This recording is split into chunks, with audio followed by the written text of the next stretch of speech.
Parábola do rico e Lázaro. Seja todo bem-vindo aqui ao canal Ministério Apologético. Vamos dar aqui a continuidade da nossa série sobre as parábolas. Já faz algum tempo que eu não gravo vídeo aqui pro canal. E às vezes que eu gravei, a gente não debateu a questão das parábolas.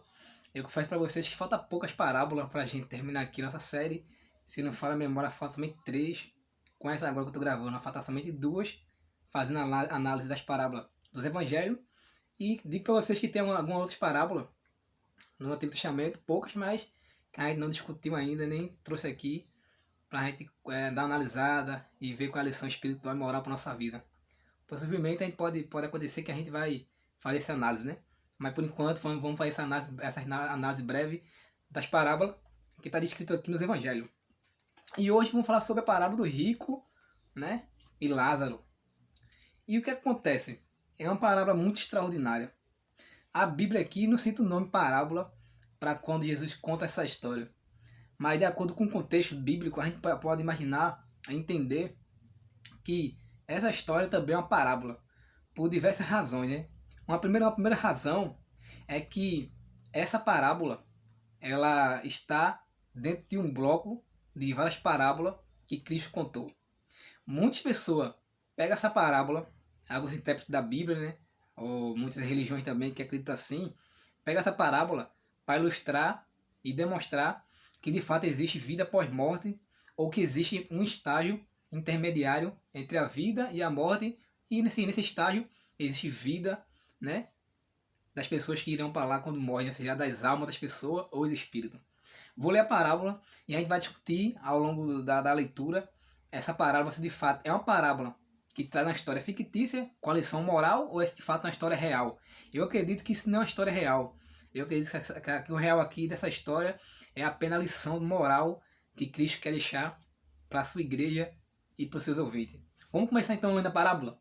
Cristo começou dizendo assim, ó: Ora, havia certo homem rico que se vestia de púrpura e de linho finíssimo, e que todos os dias se regalava esplendidamente. Ou seja, regaladamente, né? Existia um rico, existia um pobre, né? Havia também certo mendigo, chamado Lázaro, coberto de chagas, que jazia à porta daquela cidade. O pobre aqui é o Lázaro. O rico, por sua vez, não tem o seu nome mencionado, não. Aí o que acontece? Versículo 21. Lucas 16, verso 19, agora eu vou ler o 21. E desejava alimentar-se das migalhas que caíam da mesa do rico. E até os cães vinham e lambiam-lhes as úlceras, né? Ou as feridas. Aconteceu morrer o mendigo e ser levado pelos anjos para o seio de Abraão. Morreu também o rico e foi sepultado. No inferno, versículo 22 e 3, no inferno, estando em tormento, no caso rico, estando em tormento, levantou os olhos e viu ao longe a Abraão e a Lázaro, no seu seio. Então o rico clamou e disse: Pai Abraão, tem misericórdia de mim e manda a Lázaro que molhe em água a ponta do dedo e me refresque a língua, porque estou atormentado nesta chama. Diz, porém, Abraão: Filho, lembra-te de que recebeste os teus bens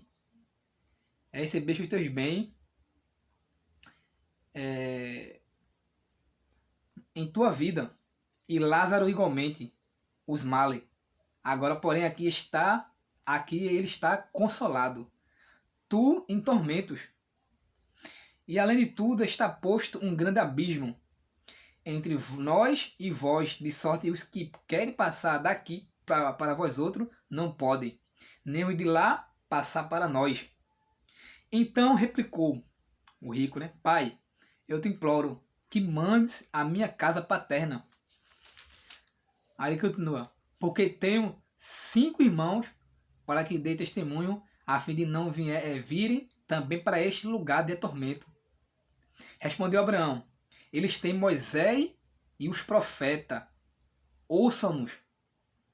Mas ele insistiu: não, pai Abraão, se alguém dentre os mortos não for ter com eles, arrepender-se-ão. se alguém dentre os mortos ofender com ele, arrepender-se-ão. Abraão, porém, lhe respondeu: se não ouvem a Moisés e aos profetas, tampouco se deixarão persuadir, ainda que ressuscite alguém dentre os mortos. Vamos começar por aqui, vou começar a nossa análise, né? O vídeo já está com 5 minutos aí, só de leitura e de introdução. Eu queria ficar um vídeo um pouco longo, acho que em 25 minutos ou 20. Vou tentar ser rápido para não chegar a esse tempo todo. Vamos lá. Jesus conta essa história, né? De duas pessoas, né? Um pobre e um rico. Esses dois morrem. Por sua vez, o rico, ele não tem o mesmo destino do pobre lá, né? O mendigo. Porque o mendigo vai para o céu de Abraão. Aparentemente, isso é um céu que fica não sei por onde aí, em algum estágio intermediário. Aparentemente. Por sua vez, o rico é sepultado, mas se encontra em um lugar aí de atormento. Muitas pessoas pegam essa parábola para dizer assim, olha, tá vendo aí? Jesus contou uma parábola, ou uma história, dizendo que existe vida após a morte. Porque os dois personagens têm fim diferente. Um está no seio de Abraão, que é ilustrando o paraíso, e outro está no tormento, que possamos dizer assim, entre aspas, que é o inferno de fogo e enxofre. Ou o lago de fogo lá que tá pegando, né? Aí o que acontece? Se você vê direitinho, as pessoas que pegam esse texto para dizer isso, elas nunca vão dizer que a pessoa que está sendo atormentada, que no caso é o rico, está em corpo físico. Ela está em espírito ou em alma. Porque dentro dessa concepção, que se implica dizer que é a questão da imortalidade natural da alma, que é uma teoria, diz que é doutrina, né? Na minha opinião é teoria, a pessoa quando morre, o ser humano quando morre, ele morre só o corpo. Mas por sua vez o espírito, ou então a alma, que é quase a mesma coisa, nesse contexto, existe sobrevivendo fora do corpo em estágio intermediário. E essa palavra parece que está insinuando isso. Sendo que, como eu estava dizendo que é uma parábola, o seu contexto geral, por ser parábola, não é literal. Por quê? Porque se isso aqui fosse literal, a gente tem que aceitar pelo menos duas coisas. Primeira coisa, que o inferno, ele é pertinho do céu. Agora me diga uma coisa aí. Você acredita mesmo que o céu é perto do inferno? Digamos assim, um e o outro é vizinho? De forma nenhuma. Mas aqui o texto diz que o que está atormentado, lá no lugar atormentado, fala para o rico, para o pobre, na verdade, está lá, mas Abraão no seio, diz assim, ó, eu peço que molhe o dedo aí e refresque minha língua porque eu estou no lugar de tormento. Então é perto, é como se fosse vizinho. Então isso é uma heresia gritante. Outro aspecto, se você disser que existe tormento eterno, ou um tormento prévio antes do tormento principal, que quando Cristo voltar e aniquilar o mal, você vai ter que admitir que vão existir pessoas eternamente, né? Eternamente pecadoras e eternamente atormentadas. Porque se ela não morre, ela é eterna. Em si ela tem vida eterna, mesmo sendo pecadora. E a Bíblia fala que a vida eterna só desfrutarão os salvos em Cristo Jesus. Mas você pode estar dizendo assim, mas é um pouco diferente. Porque os salvos estão desfrutando com Jesus. E os perdidos estão atormentados sem Jesus. Mas quase a mesma coisa. Eles têm vida eterna lá, em uma dimensão que é no céu, os salvos. E eles têm vida eterna aqui, dentro dessa dimensão aqui estranha, mas está sendo torturado. Mas tem vida eterna. Então, isso mostra que essa história é fictícia. Inclusive, é uma história bem bacana, que já é contada desde os contos egípcios, né? E ela é chamada de o discurso de Hipólito. Você pode dar uma pesquisada aí, você vai ver que essa história aqui já existia. Cristo contou ela dando uma lição de forma diferente. Que forma diferente? As pessoas naquela época acreditavam muito que a pessoa, por ser muito bem, né, de ser muito bem financeiramente abastecida, né, regalada, elas trariam sobre si e teria sobre si a bênção de Deus, indicando que aquela pessoa, por si só, já é uma pessoa salva, né, porque ela está cobertada com a graça, ela é bem próspera, então quer dizer que Deus está abençoando. Em contraste com o mendigo, é um miserável, ele está sofrendo aquilo ali porque foi algum pecado que os pais dele cometeu. Isso é questão de cultura judaica. Você pode analisar sobre isso e você vai entender um pouco sobre isso. E mais podemos falar sobre isso aí um pouquinho aqui no canal. E eles entendiam isso, que os mendigos, os cegos, os leprosos, todas essas pessoas aí, ela é carregada de uma praga, de uma maldição que Deus colocar sobre ela por ser assim. Mas sendo que não, que está demonstrando que tanto o rico quanto o pobre pode ser salvo. E riqueza não é sinônimo de salvação não, para ninguém não. Que tanto o rico quanto o pobre, se ele aceitar a graça de Cristo, ele pode morar no céu. Retomando agora a análise da parábola, existe ali o diálogo. E o rico, né, sendo atormentado, ó, me deixa ir lá, ou manda alguém ir lá pregar para meus 5 irmãos, para que ele tome consciência de que onde eu tô, o negócio aqui é ruim, é estranho. Aí o que acontece? Abraão fala assim, ó, não, ainda que ressuscite alguém, velho. Abraão a palavra fala de ressurreição. Ainda que ressuscite alguém, ele não se deixarão persuadir. Por quê? Ele continua dizendo, ele tem Moisés e os profetas. O que é que se entende disso? Eles têm Moisés e o profeta.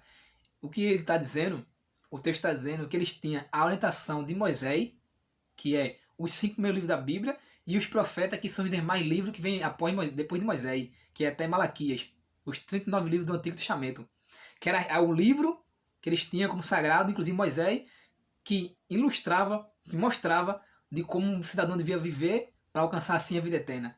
Essa é a instrução do geral. Então, se eles têm isso aí e não querem escutar para ser salvo, como é que eles vão escutar a pessoa que ressuscita dentro dos mortos? E outra coisa interessante para você analisar, diz que eles foram para o seio de Abraão. Muitos hoje pegam essa questão do seio de Abraão, inclusive as igrejas evangélicas pegam muito isso para dizer que existe o tal do seio de Abraão, onde os mortos que morrem em Cristo estão lá no paraíso com as suas almas imortais, né? Desfrutando passivamente de uma eternidade já prévia, né? Até a Cristo chegar. Sendo que essa ilustração aqui do seio de Abraão, se você pegar a palavra seio no original, ou então não só mesmo no original, você entende que seio é um lugar próximo. Então o que acontece? Abraão nessa parábola, ele está ilustrando aqui a pessoa como se fosse a pessoa de Deus. Que de fato ele não é a pessoa de Deus aqui, mas a ilustração, onde determina a causa de um e de outro.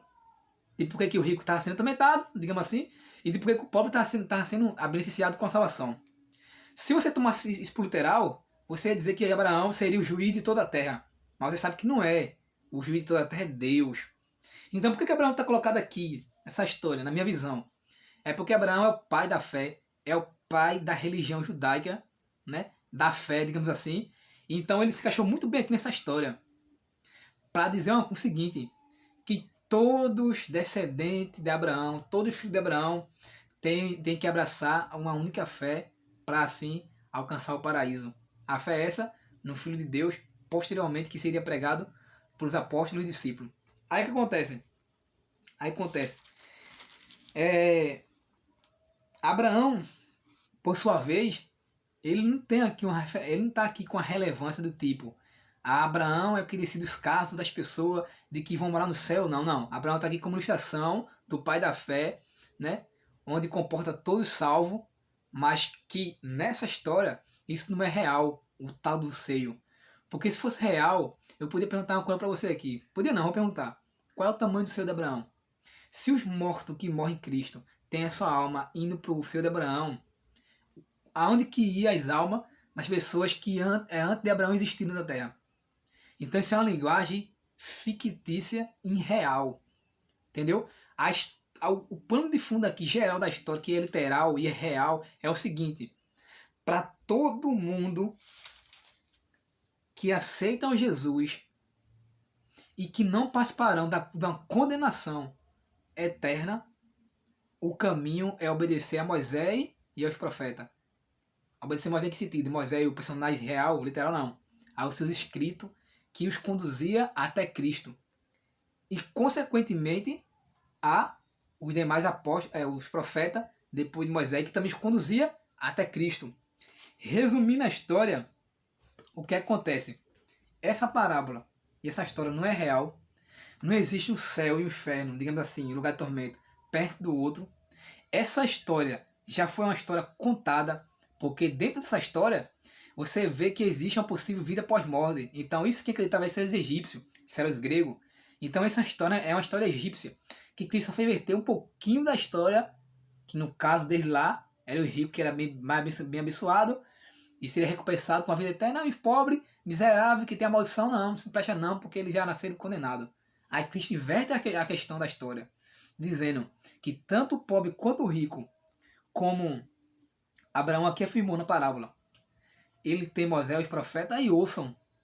Se não ouvir Moisés e os profetas, não ouvir o que a palavra do Senhor tem a dizer quanto à salvação, do que a gente tem que fazer para ser salvo, de nenhuma maneira eles vão desfrutar da vida eterna.